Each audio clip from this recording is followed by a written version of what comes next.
Mark Lawrence, Spencer Dornin, and Zach Lowery. They all speak on today's interview-packed TXWaterpolo podcast. I'm James Smith in Austin, and Joe Linehan is with us via Skype. How are you, Joe? Good. How are you doing, James? Good. It was a very busy weekend of water polo for Texans, really all over the country.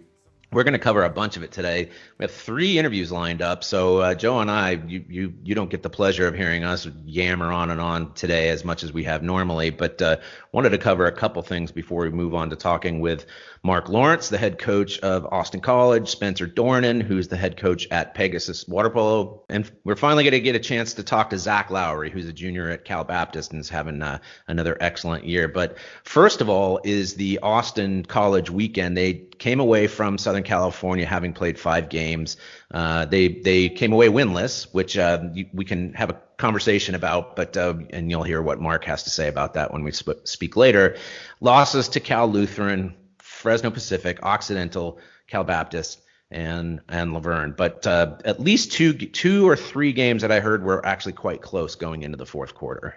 Yeah, from what I gather, I just kind of reading the recaps and talking to some people that they were in most of the games, and it's just that maybe they just didn't have as deep of a bench, and the other team just played a little bit better in the second half, and the other team pulled away. But from what I gather, a lot better results than earlier in the year. They keep getting better and better every weekend, and I'm looking forward to seeing how they do in a couple of weeks at the up on the East Coast. So. Yeah, right. So they're headed off to Pittsburgh in a couple of weeks for the Division III championships, which are, this is really what they've been preparing for, because now they get to face competition that is a little bit more along their same lines. Connecticut College, Johns Hopkins, although that's a very good team, MIT, Monmouth, and Penn State Behrend, and Washington and Jefferson. So those are if you want to put it this way, it's more winnable games than they had before. One thing that I noticed, and the Laverne game was streamed, and you can still find it on the Laverne University Athletics website, is the Kangaroos travel well. Like that, I think the crowd that was in favor of Austin College was bigger than Laverne, and Laverne was playing at its own home pool. Yeah, I think even, I know where to talk about them. There were a couple age group teams out there from Texas, and I even think the Thunder Water Polo team went out there for that game, and cheered them on. So, they're like the 1,400 kids. So, yeah, I think they travel well. The parents are very enthusiastic. I think there's a lot of interest in how they do. They are the Texas team right now in college water polo. So that's it. And so let's move on, because there's a big 14 and under tournament in Southern California called the Evan Cousineau Cup. And Texas, so essentially three, well, you could call it 4 teams. Pegasus sent 2 teams, Thunder sent 2 teams, and they came away with a grand total of 9 wins and 3 losses. At least that's the count that I saw. The Pegasus 14 and under teams played in the Platinum division, the highest one, came away with a 4th place finish. And Thunder came away with a similar result in the Gold division. They placed 5th after having won 3 out of 4. This is a big weekend, because they played teams that are very well known throughout the country as being strong Southern California teams. Yeah, I think both. I think both Pegasus and Thunder, they've shown a willingness to go out and travel and play and compete, and I think they're getting comfortable in these settings, and they're kind of showing that, hey, there is some good water polo over in Texas. And I think there was a story about how one of the other teams was very upset that they were losing to a Pegasus, like the Pegasus 14 unders. Yeah. And I always find that very humorous out there. And I think they were competitive, or or beating teams from the OC water polo team. That's right. Pride, Imperial, South Coast. LA Premier. LA Premier. These are some of the best teams out there. So it just shows that as far as the boys side, things are looking good up in North Texas. So quite good. Yeah, those are big wins. They lost to Del Mar, which apparently has a very strong goalkeeper and a good defender. Del Mar's and you wouldn't even necessarily count Del Mar among those really elite clubs. They're obviously very, very good. But then they came back. Pegasus came back to beat SoCal in I guess you could call it a semifinal. And then, unfortunately, they had to leave. They had a flight to catch, which is something that's not unusual for Texas teams. Otherwise, they would have faced Newport Beach for third place, and a win there would have been something really special. Yeah, the flights sometimes are always Isn't the it? tough part. But yeah, I mean, I think Pegasus showed just kind of showed everyone, hey, there are some very good teams, and come on out to Texas and let's play. That would be Because great. yeah, it's not just going to be like you don't need to send your C team. Your A team's going to get some good games. So Yeah, yeah, yeah. Thunder on in the gold bracket. I think, as you said, Orange County. They beat them. They beat Pride, the team from up in Thousand Oaks. Then they fell to South Coast, a club that I frankly don't know a whole lot about, actually, and I'm from Southern California. like And yeah, yeah, they're in the Thousand Oaks area too. they are okay. And was it and the Thunder team lost to them in a shootout. That's right. Yep, that's right. Yeah, 4 goals to 1 in the shootout, but yeah, otherwise they would have been even competing for a higher a placement, and then went on to win their last game 10-7 against Imperial, and that yielded a 5th place finish. So congratulations to all those teams. That's really excellent news for all of them, and we'll look forward to having them at a tournament that's coming up this coming weekend. We'll talk about that when we wrap things up, but next, excerpts from a conversation with Austin College head coach Mark Lawrence after their 5-game weekend in California. In many podcasts, this time would be filled with ads for electric toothbrushes or recruiting services. Not here.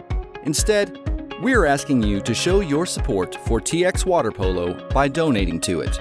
Go to txwaterpolo.com/donate and help us continue covering the sport we love in the Lone Star State. Hi, I'm U.S. Olympian Janai Kerr, and when I need to stay up to date with my water polo news in Texas, I listen to the TX Water Polo podcast.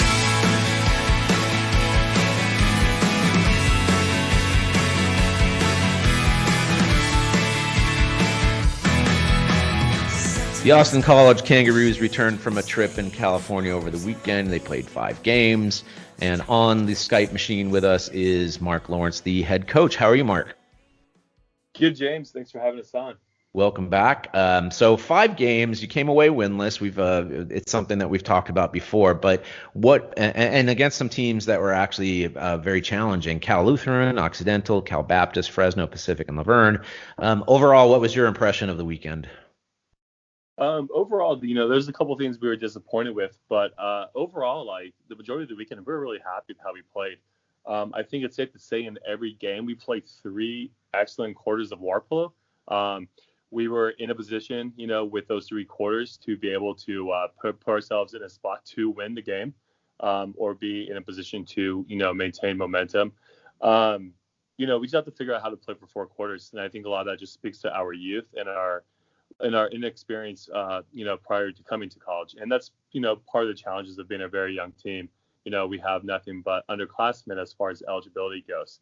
So Right. It's one of the hurdles we're working with, but we played, a good chunk of this weekend. We played our most consistent and our best level of water polo. We just need to be able to do it for a full game. So. And my understanding is that both Cal Baptist and Fresno Pacific, you were in the lead at a certain point, and then, like you're suggesting, I think is there might have been some sort of not a mental breakdown, but just not as strong as you would like them to be in the final parts of the game. Yeah, absolutely. So we were leading. Fresno Pacific has a really good team this year. They have some pretty impressive results at this point. But and Cal Baptist is always really strong. Yeah. But these are 2 teams we kind of look at. We have a lot of respect for. We want to build up into like their level.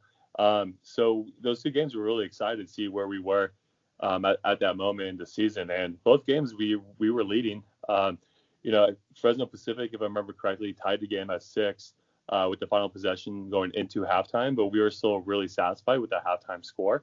And then with Cal Baptist, I'm not sure if we just kind of caught them by surprise because we played them once already this year, but Right. We had a 6-5 lead going, halfway through the 3rd quarter. We're still leading 6-5. And at that point, we had led the entire game. And we actually started the 1st quarter with a 4-0 lead. Just came out of the chutes on fire, playing our best water polo the entire season. And not only that, but probably our best water polo since we added the program last year. Right. And I think just as a really inexperienced team, we kind of call it mental quicksand, where you make one error and you allow that to become 2 or 3 errors. And the more you struggle to press and pressure yourself to get back to this idea of perfection versus just mentally regaining composure, you seem to dig yourself in a bigger hole. So that's kind of how we finished both of those games. And so that was disappointing, but we were really happy with how we played up until that point. And, I think it's a good problem and challenge to try and figure out. The last game was against Laverne, and that was the only one that I could see that was streamed, and you can still watch it now. I think it's available. Well, there's a link to it on the acruse.com website as well. And one thing that also spoke to exactly what you've been mentioning, which is you were 1 goal down with 6 minutes left in the game, 5 minutes or something like that, and then just a couple things came up, and suddenly they're 5 goals ahead. Yeah, absolutely. We're within striking distance. Laverne had to lead the entire game, but the entire game was 1 goal lead, 2 goal leads, or even a tied game. Right. And Coach Beamer's done a phenomenal job. They took Pomona Pitzer to the limit just the other day. As we all know, they're one of the premier programs in our sport. So, to play them so tough, it was great. We would get kind of knocked off our feet a little bit and come right back fighting and give up a goal, score a goal, things of that nature. And our guys never stopped playing hard. And then unfortunately in the fourth quarter is the same idea. We'd, an unforced turnover leads to a counterattack, or right, exactly. Lazy body positioning away from the ball leads to being in a bad position when the ball comes to your side and getting ejected on something that's preventable. So it's just, maintaining the focus and the intensity for every possession for the entire game. I think one of the challenges we have is that we have a lot of phenomenal athletes who are able to find success on their athletic ability versus being fundamentally sound at the youth level. We're trying to get some of those bad habits out of our system. So it's one of the challenges that we're facing, but really happy with how we played up until about 5 minutes left in that game. Right. One of the things it seems like you should be pretty happy about was something I observed on that stream, which was you have a big supporting crowd. Like I think the way it sounded to me was that there were more Kangaroo fans on the deck at Laverne than Laverne fans itself. It must be nice to have that kind of support all the way from Texas. Yeah, it's phenomenal. We have a phenomenal group of parents, both men and women's programs, that are just so supportive of us. One of our female athletes and one of our female leaders, she actually flew out to watch the guys play. She was at all their games. We had parents, friends. We had a former youth coach brought one of our guys' all of his high school teammates out. It seems like everywhere we go, we have a minimum of 50, 60 people in the stands cheering us on. So it's great for the guys to be able to travel so far, but then have a comfortable net of supporters with them, whether they're West Coast families when we go west or they're families that follow us whenever we travel. So that's awesome. I've had conversations and jokes with various coaches throughout the last year and a half where we go to their pool and we have a bigger crowd, and it makes for some really great jokes, but it's something that we don't, it's definitely something that we don't ignore and that we feel very blessed for. Texas people are very proud and very supportive, and we absolutely love that. So. Yeah, and there's an interview that I have with Spencer Dornin later today. Their team went out to California at a tournament on the same weekend and did quite well. But he mentioned himself that Thunder, which is another club team from Dallas, took the time to come watch you guys against. Was it Laverne? Yeah. Maybe it was a different game, but yeah. Yeah, Fresno Pacific. Got it. So you had yet awesome. More in your crowd. Yeah, so we were playing in Riverside, and I believe they were competing in Orange County. So anyone who knows Los Angeles knows that the 91 is not a super friendly freeway to drive that far on. And Coach Dion, who's been a huge supporter of this program with sending us athletes over the last couple of years for both genders, he brought his entire Thunder team out, and it was phenomenal. We're warming up, we're getting ready, and all of a sudden we see about 15 to 20 individuals wearing Thunder shirts, cheering super loud. And then they intentionally walked behind our bench so each one of them could scream, go get them, and give us a lot of support on their way out. So that was phenomenal. That was a fantastic surprise, and it was really great. I wish our schedule was a little bit different and we could have returned the favor to both Thunder and Pegasus both. Yeah. Because it's always great. Like I quickly learned last year that doesn't matter what level you're at, Texas is very proud and we support each other. So something that we're really thankful that happened. Right. Well, let's. So that weekend is over. Coming up is a game against Washington and Jefferson on Friday the 25th, and then the next that Saturday begins the Division III championships, the CWPA championships, in Pittsburgh. So, what can we look forward to from the Roos for that weekend? Yeah, no, we're really excited. Next up on our dock is like you said, is Washington Jefferson. Their program, like us, where they're very young, they're very talented. They obviously have a phenomenal coach. Nicola is one of the best that our game has to offer. And they're in this very similar spot to where, they're trying to gain as much experience as possible with a young roster, just like we are. So we're going to play them in their pool. That game is separate from the actual invitational that we're going to. We're trying to help them get like a home game and a Friday night game and get a good crowd there for their program. And in these smaller pools, these shallow deep pools, absolutely anything can happen. So we're, as we all know, so we're very excited. We know they're going to be physical. We know they're going to be very smart. They're going to be very well coached. So we're really excited for that game. And then we just found out about 20 minutes ago what the seedings are going to be for our D3 championship. Breaking news. So, let us know. Yeah, absolutely. So for us, Austin College, we'll open up the weekend as a number 6 seed, and we're going to play a number 3 seed, Connecticut College, which is something they're really, really excited about. And like W&J, they have a very young roster with a very strong coach. So these next 2 games we have for our program are really important. I think it's going to show the improvement that we've made and kind of show everyone where we're at as a program.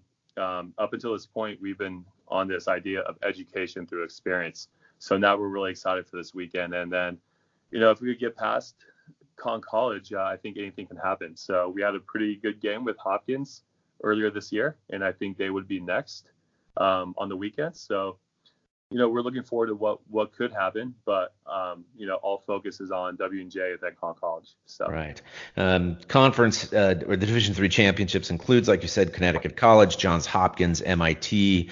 If you happen to come up against them, you might actually know a couple things about their coach. Monmouth College, Penn State Barron, and then Washington and Jefferson. Yeah, I think we mentioned off the air at some point. That would be that's going to be an interesting matchup and give them a little bit of guff, if you know what I mean. So our guys are very excited to hopefully, whether it's this year or next year, in the very near future, our kids are very excited to play MIT, just because they all love Austin, and that's never going to change. But they really want to beat Austin. Yeah. And then last year, we got blown out by them twice. So we want to kind of hopefully get an opportunity to kind of right that ship a little bit and show them the improvement that we've made. And then obviously see an old friend. So that's right. That's Austin Ringheim, who left the Austin College program to take over at MIT and is receiving accolades to the point where they're talking about him being coach of the year in his division. So we'll look forward to that. But Mark, we're going to stop for now. When we come back, when we talk to you again, we'll cover what happened up in Pittsburgh. And then also you got some games upcoming in Texas finally. So we'll cover that the next time we speak. But until then, thank you for your time. Absolutely. Thanks, James. Appreciate it. Next up, a conversation with former Cal All-American, national team member, and now current head coach at Pegasus Water Polo Academy in Dallas, Spencer Dornin.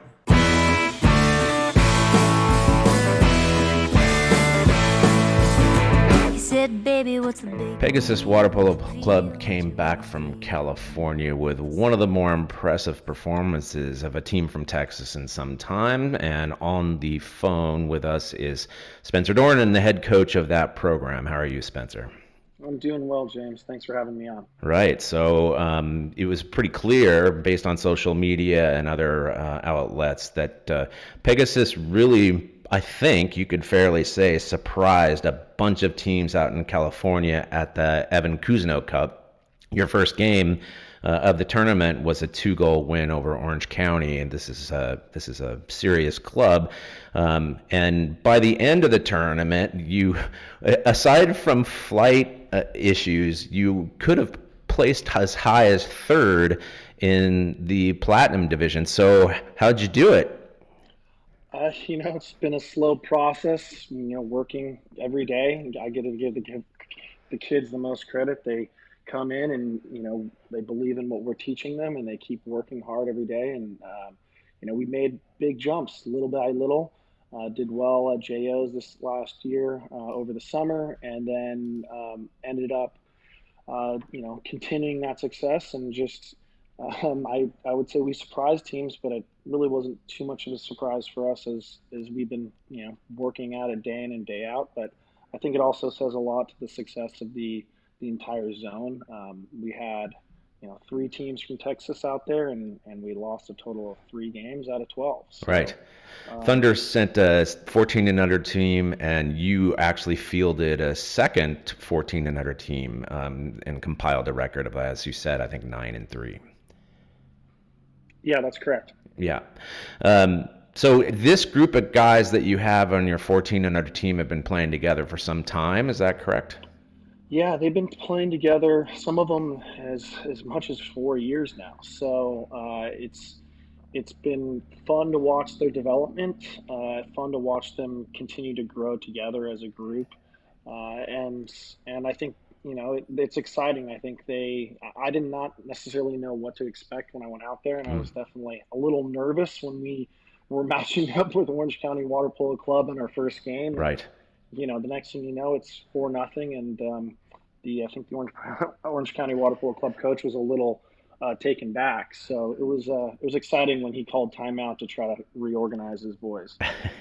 Very satisfying. And then my understanding is that the crowd was buzzing in somewhat the same way. It's like, who are these guys from Texas? Yeah, definitely. I didn't get too much of it directly towards me, but our parents were telling me that some of the fans and parents were coming up to them and saying, "Where are you guys from?" Kind of, not really sure what to make of it. But it was actually really enjoyable. After actually our loss to Del Mar, one of the team parents came up to me and said, and just complimented our team quite a bit, as we had lost them considerably in JOs, and just remarked at what, how much improvement that she had seen within our team just since late July. So. Right. So let's the scores. Pegasus beats Orange County in their first game 8-6. Second game against LA Premier 14-8.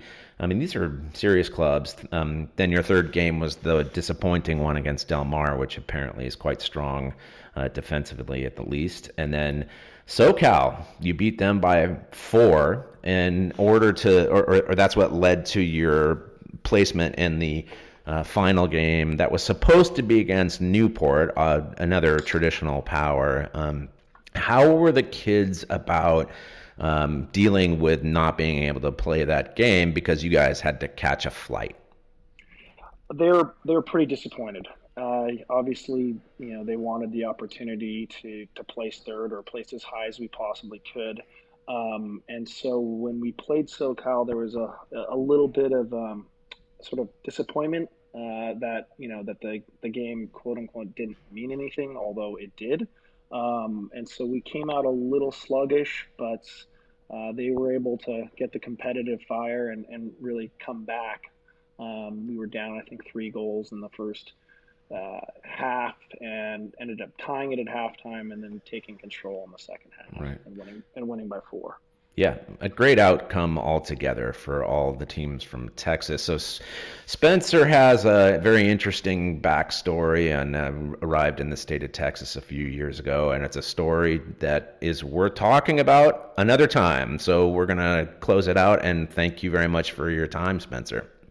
Thank you very much, James. I appreciate it. And for all the kids working out there, keep it up. It's really exciting to see your growth. It is exciting. All right, Spencer Dornin from Pegasus Water Polo in Dallas. We'll be right back. Lowery to McDonough with 5 to shoot. Good flip inside to Galgani. Puts it away. That's the CVU fight song, which may or may not ever be played at water polo matches. We'll ask that hard-hitting question and more with Zach Lowery, 2-time Texas Player of the Year and 2018 WWPA assist leader, who joins us via Skype. How are you, Zach?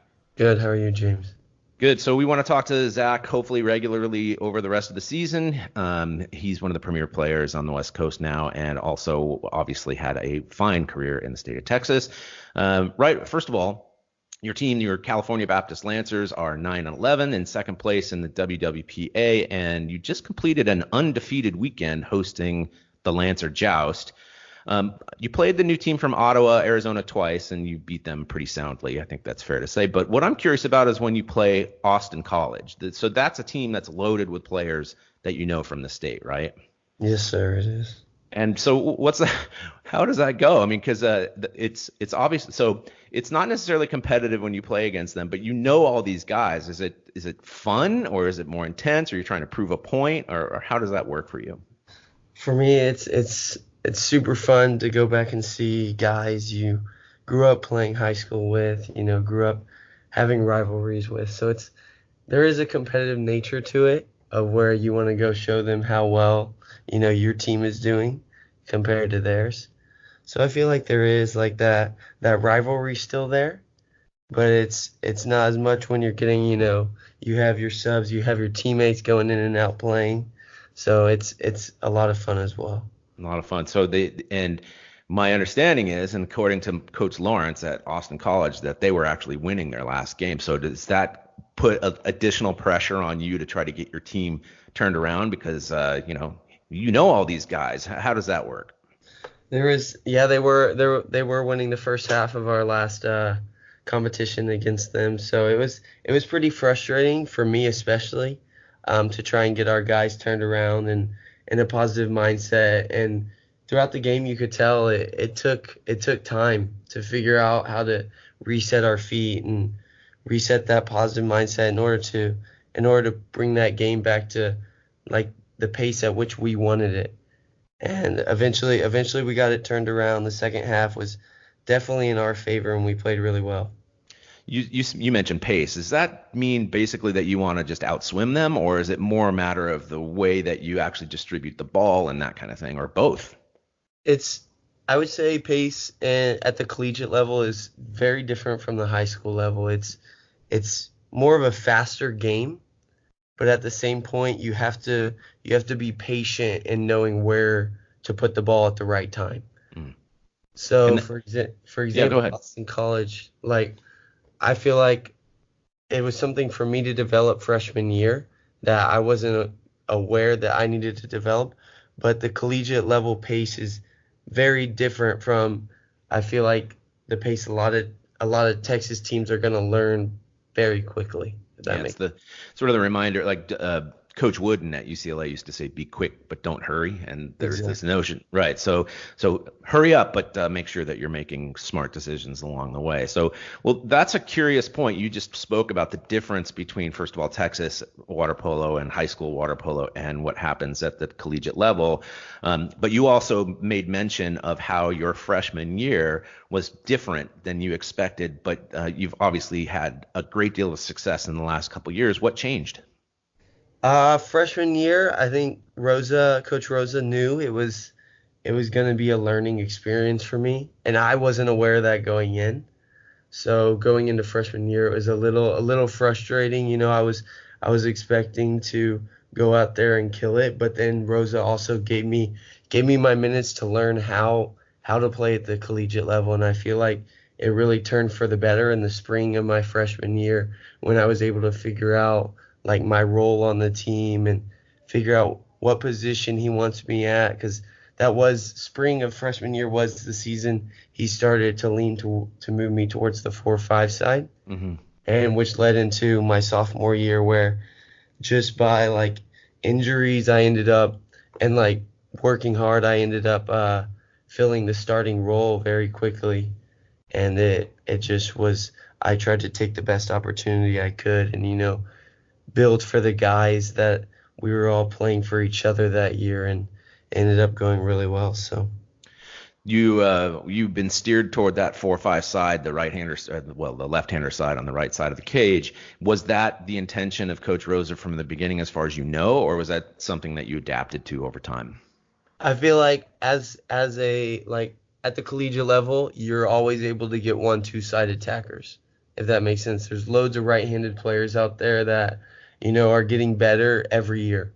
So I think his idea was, we don't have a lot of 4-5 side guys coming in. There weren't a lot of lefties in the recruiting classes of mine and the one above me. So he needed to fill those 4-5 side roles. And I feel like after my freshman year, I could go either way and possibly like jump over a few people to get some minutes. So he gave me the idea of playing 4-5 side and like trying to make myself known on that side. And if I started to prove myself on that side, it would be a lot more successful for me as a player. So I jumped at the opportunity, and it worked out really well. I loved the side. It was a much more defensive side than I expected. But which was I wasn't ready for that until later on, and I started to develop my defensive, and now going back to the 1-2 side, I feel much more comfortable on either one. Right, and it's yielded some success. You've had 30 goals so far this season. It's not even close to being over. 28 assists, 58 points overall, which is the highest ranking on your team so far. I did notice that one of your teammates, Logan Mena, has 70 shots. What's up with that?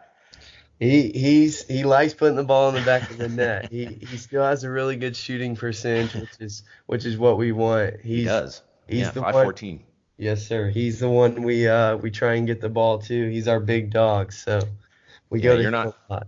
You're not far behind at 67 shots, so it's fun for both of you. So, you again having a very successful season. Right now, you're ranked second in WWPA behind the mighty UC San Diego Tritons. And so, what are your expectations for the next few weeks as you're approaching WWPA championships? We're gonna try and win as most of the games as we can. We have UCLA this weekend. We're gonna go and try and hit them in the face. I would like to say, I would like to surprise them this weekend. We would like to win out on conference games. That's for sure, because that seeding going into WWPAs is going to be very important this year, considering who knows what's going on with collegiate water polo this year. All kinds of upsets throughout every conference. And we're trying to win out in WWPAs. I think that's the most important goal we have right now. UCLA this weekend, they've been ranked on the top at least some point during the year. You mentioned how topsy-turvy it's been this year, surprising outcomes. Is that something that you guys talk about, during practice? Oh, for sure. We always have meetings about like being able to upset other teams, especially we have professional psychological meetings, and he always goes, I've seen plenty of David and Goliath games, and I believe there's plenty of those left in our season that we can take the opportunity to have. So I feel like this is definitely one of those games where we have the opportunity to do something great. Yeah. Well, you have UCLA on the 19th and Santa Clara. That's a WWPA matchup up in Northern California, along with Harvard, St. Francis, and Bucknell. That's coming up at the next two tournaments. We wish you the best of luck, and we hope to catch up with you again at some point. So thank you for your time, Zach. Thank you so much, James. You're listening to the TXWaterpolo podcast. We're back, James and Joe, on the TXWaterpolo podcast. Just a couple more things before we get out of here. First of all, the competition in California was not all that was going on. There's a ton going on in the state of Texas too. Yeah, this weekend there's the the Cypher Water Polo Club is putting on the Shark Fest in Northwest Houston. I believe this past weekend. Thunder had their game day in North Texas. I think Viper Pigeon had a game day in Houston. I think Southside and Lake Jackson got together and had a game day in Houston. And then you had a scrimmage day last weekend, right? In Aquatex? Yep, Aquatex, Aquatex, Bernie, Austin, and Longhorn got together at our pool. Yep. And some of the developmental clubs in North Texas, Rockwell and Titan, got together for a game day this past weekend as well. So, there's a ton of water polo going on, and I think the tournament this weekend at the Shark Fest, they have so many teams that they're actually playing Friday night games. Yes. Which is good and bad, but that just means that there's a need. There's a growing need. So And I'm really excited. And then also this upcoming weekend are the UIL meetings, their October meeting in Austin. So I know I'll be going there along with some TXWaterpolo people, and we hope that that they talk a little bit more about water polo, and hopefully hopefully we can take the next step. So. Yeah, and I think that's a pretty universal sentiment. It's like I'm looking forward to hearing about what goes on there. As you can tell, that's an anxious weekend because we're definitely rooting for this to actually come to fruition finally, as where it becomes a UIL sport. And then there's going to come a point that if it happens, we don't know if it will, but there's all kinds of repercussions for if it happens. So obviously, you and I think, agree that this is a good idea, but it doesn't mean that there aren't some after effects that you have to account for. Yeah, and we can go over that next week after the meetings, and I can give everybody a recap, and we can talk about, hey, once it does, and if it becomes a UIL sport, kind of what are some of the other things that are going to happen, like schedule changes, like club tournament, how is it going to affect club, etc. So yeah. But yeah, we'll definitely go over that next weekend or next week.